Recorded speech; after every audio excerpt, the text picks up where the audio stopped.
Herkese selamlar. Ben Serap Akıncı. Bodrum Yalıkavak'a hoş geldiniz. Yalıkavak'ta 14 dönüm üzerine kurulmuş, taş zeminden oluşan muhteşem bir malikane gezeceğiz bugün. Bu malikanemizin ön tarafında Yunan adaları, Didim Körfezi, Yalıkavak koyuyla muhteşem manzaraya açılan odalarıyla içinde botanik bahçesi, saunası, havuzu, çeşit çeşit meyve ağaçlarıyla anlat bitmeyecek bir malikanedeyiz. Evimizin ana giriş kapısındayız. Ben evimizin botanik bahçe kısmından başlamak istiyorum. Çünkü beni ilk cezbeden yer burası oldu. Buyurun gelin evimizi hep birlikte gezebiliriz. Evet, artık evimizin içine girdik. Şahane bir avlu bizi karşılıyor. Hemen arka tarafta şahane dediğimiz manzaramız mevcut. İlk girdiğimizde ahşap kapımız, hemen aralarındaki cam detaylar evimizin ilk girişine renk katmış. Işığı almış diyeceğim ama ışığı avludan fazlasıyla alıyor zaten. Canlı çiçeklerimizi evimizin her köşesinde göreceğiz. Bir kaftanımız var. Bence çok farklı bir hava katmış buraya. Yine yan tarafta şahane bir el işçiliğinden oymalı bir aynamız, girişteki sehpamız, avizelerimizin hepsi antika ve diğer görmüş olacağımız heykellerimiz, biblolarımız da ev sahibimiz farklı ülkelerden getirttirmiş. Bence muhteşem de bir uyum olmuş. Burada çok tatlı bir köpek heykelimiz var. Dışarıda 3 tane de canlımız var. Çok uysallar. Şimdi evimizin bu tarafına geçtiğimizde muhteşem bir avlu, muhteşem bir botanik bahçe. Üst tarafında tamamen cam kaplama. Camların hepsi açılıp kapanıyor. Hem ışığı, hem ısıyı, hem içeri alıyor. Evin ilk girişinde olması gereken yer burası değil mi sence? Müthiş bir ferahlık karşılıyor bizi. Yani burada yaşam. Yani eve girdiğini hissetmiyorsun. Farklı bir dünyaya yani giriyorsun. artık evimize girelim mi dedim hatta ben girdiğimde. Bu katta 2 ayrı salonumuz var. 2 ayrı farklı kapıdan çıktığımız bahçemiz mevcut.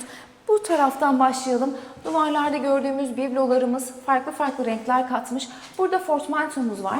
Ayakkabılarımızı, kıyafetlerimizi bırakabileceğimiz evimizin sahibinin yatak odası. Özel mülktür, rahatsızlık vermemek adına o odayı es geçiyorum. Duvardaki tablolar, duvar aralarında saklanmış biblolar, canlı çiçekleriyle ormanın içinde rengarenk bir alanda yürüyor hissiyatıyla, heykeliyle. Şimdi buradan bu taraftaki bahçemize çıkalım. Birazcık zor açılıyor galiba. Açamadım mı? Buyurun. Buyurun ben geçeyim böyle. Şimdi yer taş zemin, devamıyla bir peyzaj alanı. Ben buraya bayıldım. Yani şuradaki koltuklar, renk, güller, alt taraftaki manzaraya zaten daha geçmiyorum bile. Güzel bir bahçe alanı, güzel bir kuytu köşe olmuş diyebilirim. Yaprakların altında, asma yapraklarının altında güzel bir gölgelik, hem de güneşlenebileceğimiz, kahvemizi, çayımızı içebileceğimiz bir köşe olmuş.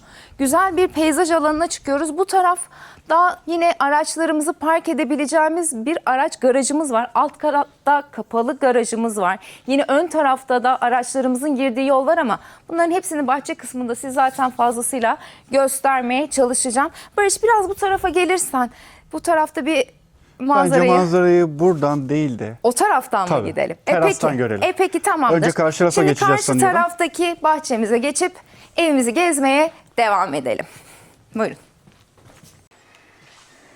Evet, diğer bahçe alanımıza, botanik bahçemizin arasından geçmek istiyorum. Bu avlunun tadını galiba şu an kızımız çıkartıyor. Bugünkü çekimimize Çağla da dahil oldu.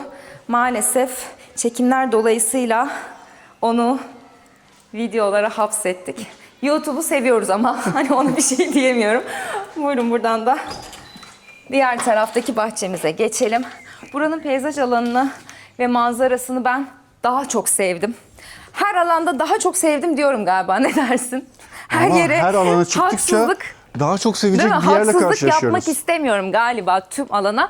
Yine asma yapraklarının olduğu tatlıdan bir oturma alanımız var girişte. Taş zemin, hemen devamında şahane bir çim alana çıkıyoruz.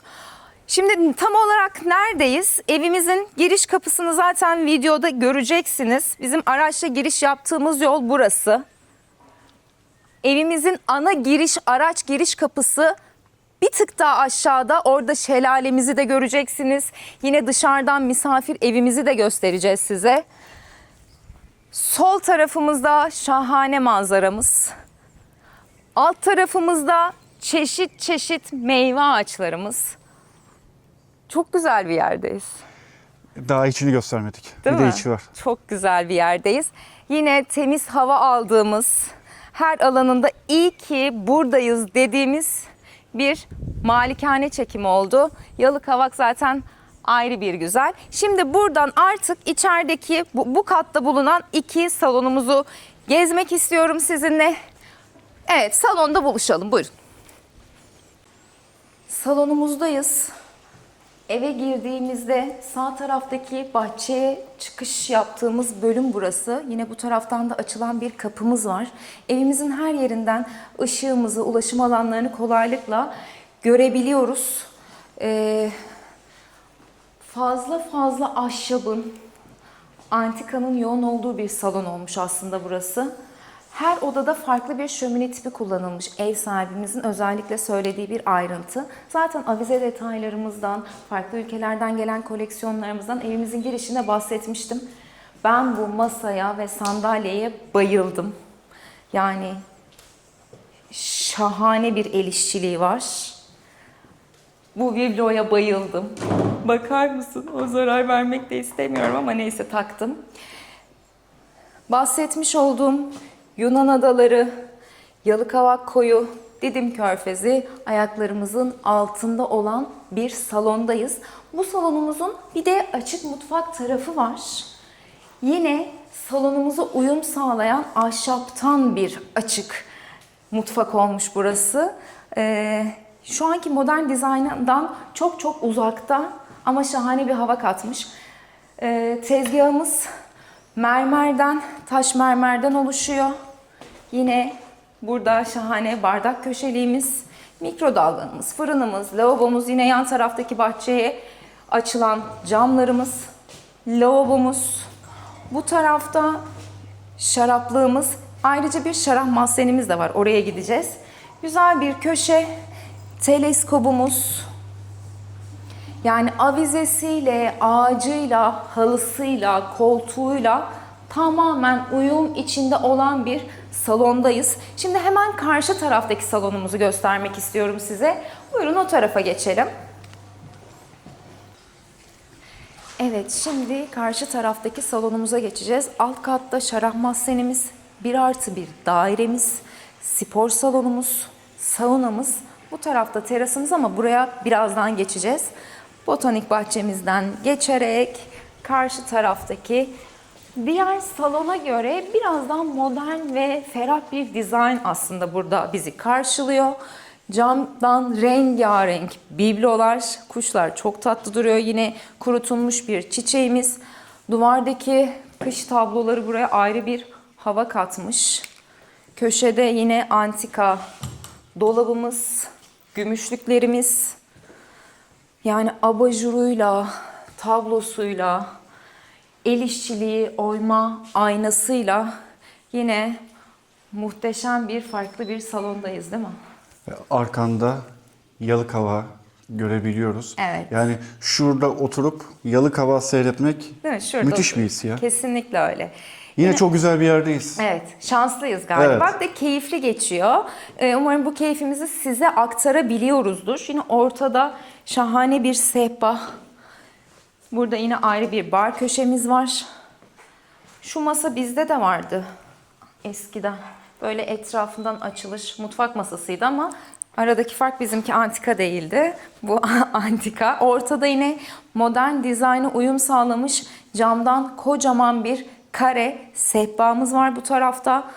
Halıların hepsi birbirinden farklı ama hepsi uyum içinde renkleriyle. Burada yine şöminemiz var. Odunlarımız, tablolarımız, küçük antika biblolarımız. Tek tek minik Bunların tozları nasıl alınıyor merak ediyorum. Çalışanlarımız var. Güzel bir emek var burada. Yorucu bir ev. Ben yapamam burada. Yaşayamam. Uzun bir mesai istiyor burası. Evet, yani ben çünkü Başak Burcu'yum, biliyorsun, temizlik hastasıyım. Böyle görevlim bile olsa ben bir arkasından temizlerim burayı. Onu da yapamayacağım için ben düz ayak bir yeri seviyorum galiba, ama şahane bir yer burası. Şimdi buradan diğer koridorun tarafından geçtiğimizde az önce çıktığımız bahçe kapımız, sol tarafımızda botanik bahçemiz. Yine bize biblolar ve tablolar eşlik ediyor bu yolda. Yani burası muhteşem bir çalışma odası olmuş. Ne diyorsun? Yani ışıkları yakmak istemiyorum. Detaylı çekimlerde ışıkları yakacağız ama o hafif karanlığı, ahşabı hissedin istiyorum aslında videoda, görselde de. Burada yine taşlar içinde. Burası taş galiba, değil mi? Evet. Ben Beyaz ayrıca taştan baktım. oluşan, yine üstünde oyma işçilikten aynasıyla çok güzel bir şömine köşesi olmuş. Bilardo masamız, sarkıt avizelerimizle başka bir köşe. Hemen bu tarafa geçtiğimizde senin anneannenle babaannenlerde de vardır. Zini bilir misin? Sini mi, zini mi? Bir şey. Sini. Sini galiba. Evet, üstünde yemek yersin. Evet. Tabii bu daha uyum sağlayan, eminim çok daha kıymetlidir ama o tarzda demirden şahane bir ortada sehpa, tahtadan oymalı bir oturma alanımız, kitap köşemiz, bolca kitaplarımız var. Ben bu masaya bayıldım.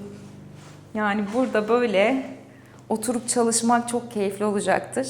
Yani bu tarafta muhteşem bir bahçe manzarası, evimizin giriş tarafı. Biraz sıkıldım. Şuradan hemen içkimi alayım, burada içkilerimiz var.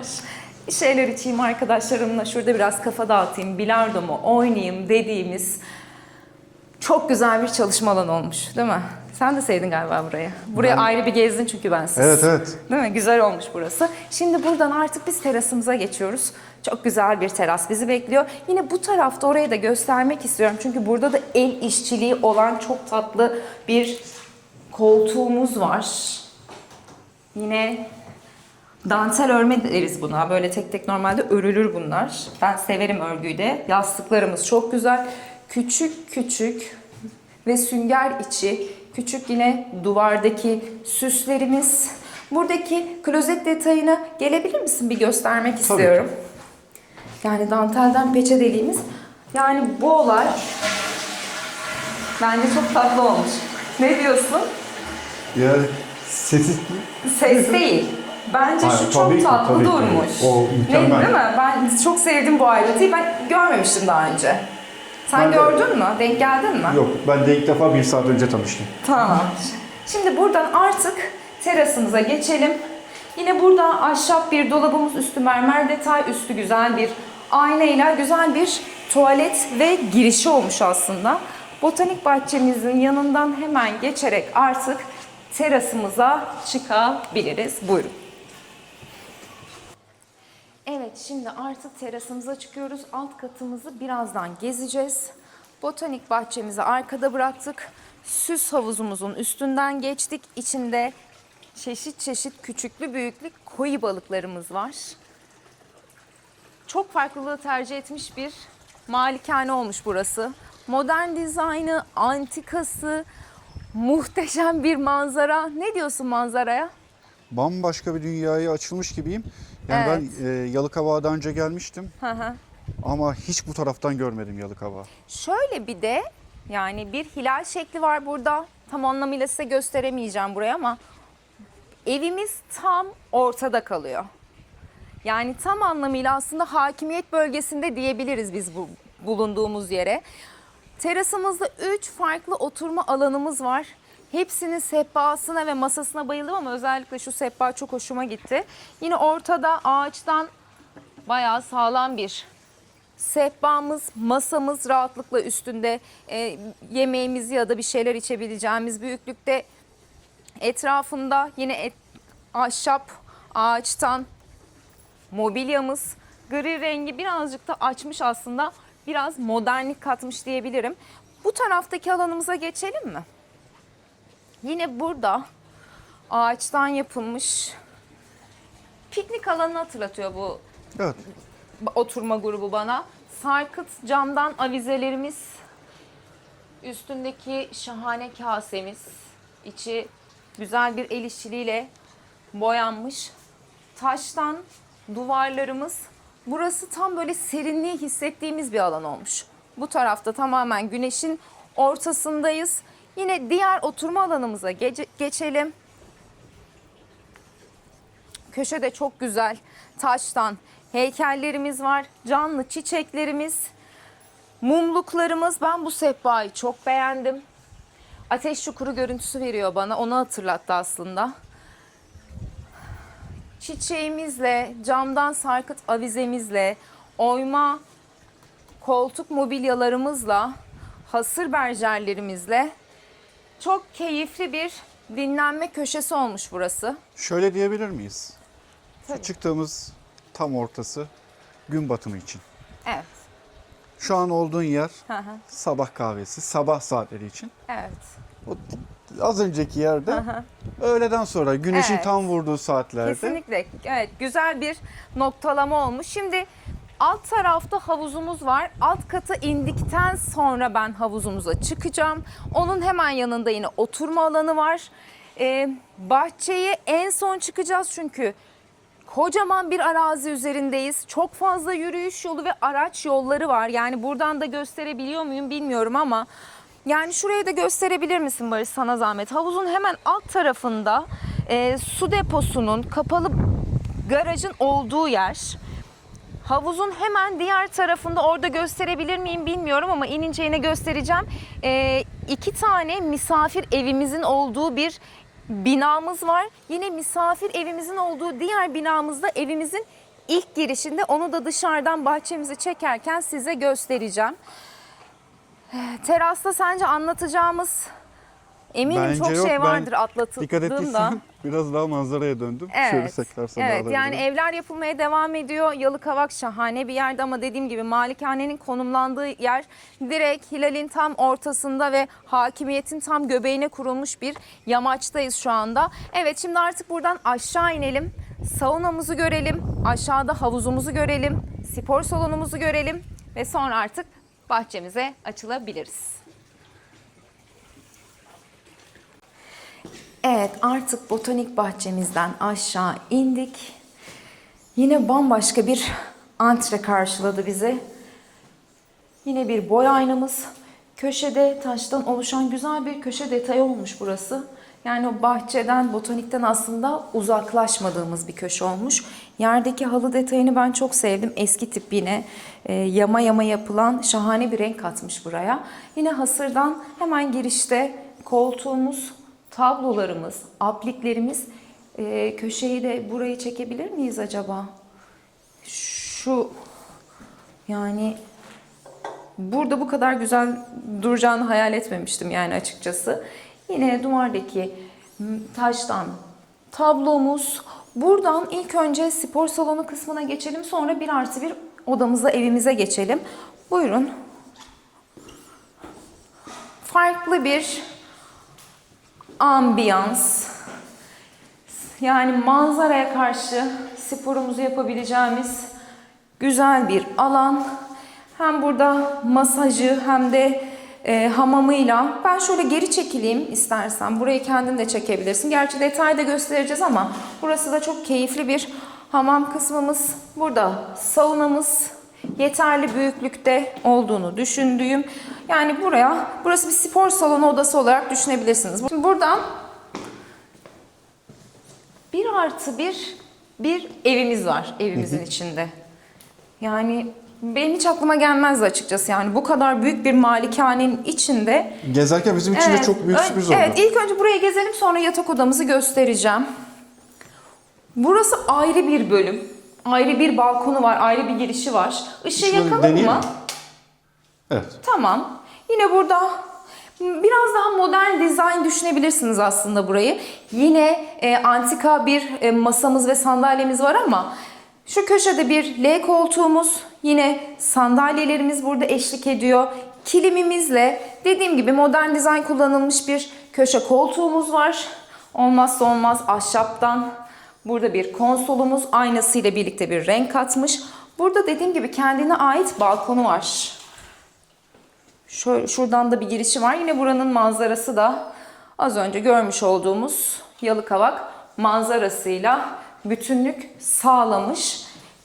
Yani her şey var aslında. Yine yani normal bir 1+1 daire gibi düşün işte. Fırını, ocağı, lavabosu, dolabı, yatak odası, taşın ve modernliğin buluştuğu bir sade çift kişilik yatağıyla, dolabıyla yeterli tablolarıyla, tablolarda buraya renk katmış. Hemen buranın banyosunu da şöyle gösterebilirim. Burada da banyomuz ve tuvaletimiz var. Şimdi buradan bu alanın yani alt katın yatak odasına geçmek istiyorum. Burada depo alanımız var. Çok fazla kurcalamayacağım. Burası beni şaşırtan bir yatak odası oldu. Yani buraya bir lavabo koymuşlar. Değişik olmuş değil mi? Evet, yani bir kahve makinesi alıp Evet yani ana şöyle mutfağa aslında çıkmadan. her yerde bir manzara olduğu için yukarı çıkmadan kahvemi alıp şurada yatağımın üstünde güne başlamak gibi de düşünülmüş olabilir. Yani ultra zenginler ne düşünüyor çok fazla bilmiyorum açıkçası nasıl hayalleri var. Bu köşe sedir çok güzel olmuş. Bunu çok beğendim. Çalışanlarımız sağ olsunlar nevresim serelim mi dediler ama hiç gerek yok dedim. Çünkü zaten beyaz bir yatak, taş, beyaz ve ahşap yeterli bir bütünlük sağladığını düşündüğüm için hiç gerek yok dedim. Çok güzel duruyor.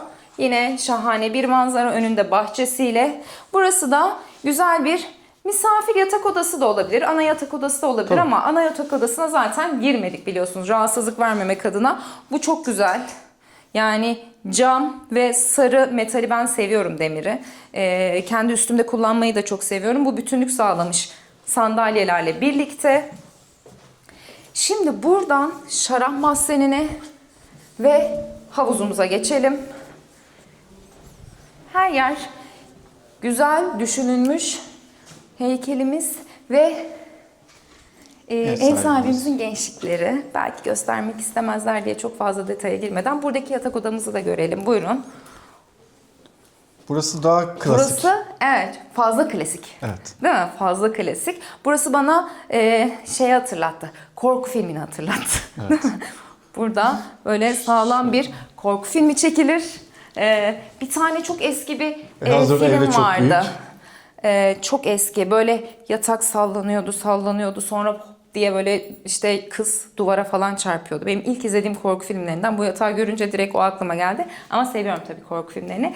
Yani kasvetli ama keyifli, klasik bir yatak odası olmuş burası. Tercih edilir mi? Tabii ki de edilir. Cibindirikli, yine antika, oymalı bir gardırobuyla, yine klimamız, köşe abajurlarımız, duvardaki taş detayımızı ben senin görüşüne çok engel oluyor muyum bilmiyorum ama duvarda taş detayımız buraya bir bütünlük sağlamış. Orada çok güzel bir sandığımız var. O ahşabı sandık kokusunu zaten odanın içine girdiğimizde alıyoruz.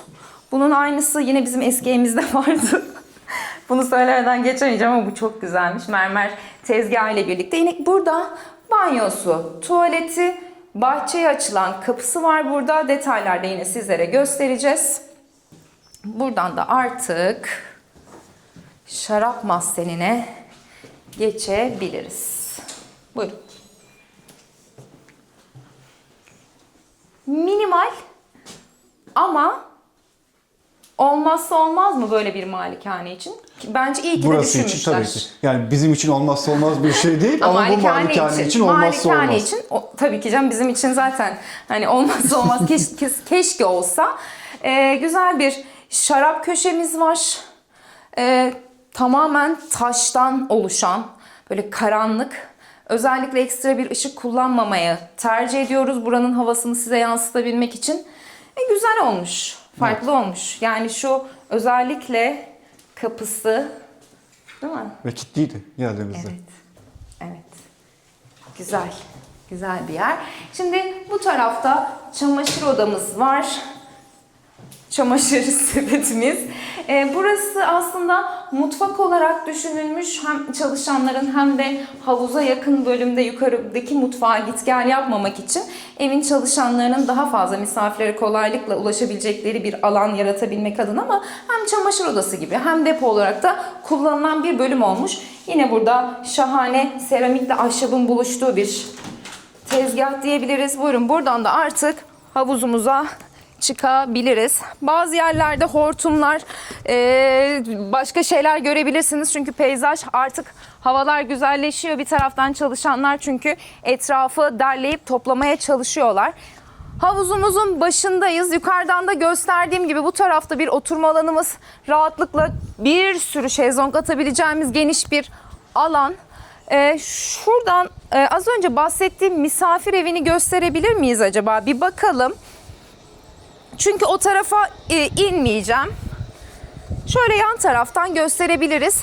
Bu görmüş olduğumuz bina 2 kat. 2 tane dairemiz var. Ana giriş kapısı yine burası. Alt taraftan giriş kapısı var. Burası da misafir evimiz olarak konumlandırılmış, güzel de düşünülmüş bir yer olmuş. Şimdi artık iniyor muyuz bahçemize? İnelim. Değil mi? Orada Artık bir yapay bahçemize şelalemiz var, inelim. onu da görelim. Evet, orada bir yapay şelalemiz var. Onu da gösterip artık videomuzun yavaş yavaş sonuna geleceğiz. Bahçede görüşmek üzere. Evet, artık videomuzun sonuna geldik. Bahsetmiş olduğum 6 dönüm arazinin sadece 5 dönümü tamamen bu yeşil peyzaj alandan oluşuyor. Bahsetmiş olduğum misafir evimiz bu tarafta. Üst tarafı zaten gezdik ama yani bu ağaçların içlerini tek tek detayları gösterip aslında çok fazla sizi de yormak istemiyorum, ama az çok da tahmin ediyorsunuzdur bu peyzaj alanın nasıl olduğunu. Burada bir yapay şelalemiz var. Biberiyelin hemen içinde. Finali de burada yapmak istedim. Çünkü ortama şahane bir serinlik veriyor. Evet, bu malikanenin kapılarını açan, bizim burada video çekmemizi sağlayan Property Turkey İstanbul'dan Onur Bey'e çok teşekkür ediyoruz. Bizim için harika bir çekim oldu. Çok keyifli bir ev görmüş olduk. Bizi izlediğiniz için çok teşekkür ediyoruz. Biz evlerimizi gezmeye devam edeceğiz. Bizi izlemeniz için ne yapmanız gerektiğini zaten siz biliyorsunuz. Bize abone olmayı unutmayın. Bir sonraki ev turumuzda görüşmek üzere. Kendinize çok iyi bakın.